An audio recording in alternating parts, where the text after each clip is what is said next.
যেদিন আমি বিদায় নেব এই পৃথিবী থেকে, আমার শেষ ইচ্ছাটুকু আমার ঈশ্বরের কাছে নিবেদন করে গেলাম। যেদিন আমার শেষ শব্দটা বলার পর আর ওষ্ঠ কেঁপে উঠবে না, সেদিন আমার অতীব প্রিয় এই দেহখানা পড়ে থাকবে ঘরের এক কোণায়।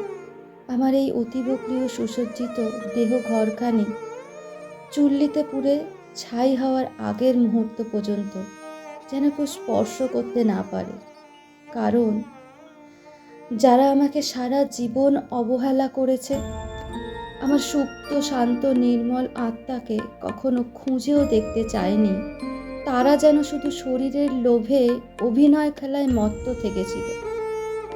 তারা যেন আমার অন্তিম লগ্নে আবার অভিনয় করতে না আসে।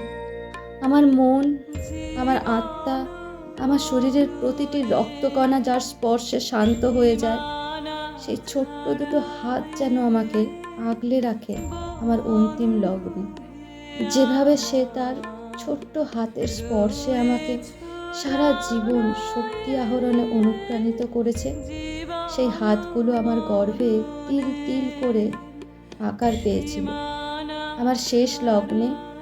সেই হাতগুলোই যেন আমাকে তার বুকে আগলে রাখে, শেষবারের মতো আবারও যেন আমাকে মুক্ত করে। যখন চুল্লির বাইরে আমার নশ্বর দেহ সাজিয়ে শুইয়ে রাখা হবে, সে যেন যত্ন করে একটু একটু করে ঘি, সুগন্ধি, আরও কত উপাচার নিজের হাতে শেষ স্পর্শে আমাকে সাজিয়ে দেয়, যেভাবে তার শিশু শরীরকে আমি সাজিয়ে তুলতাম।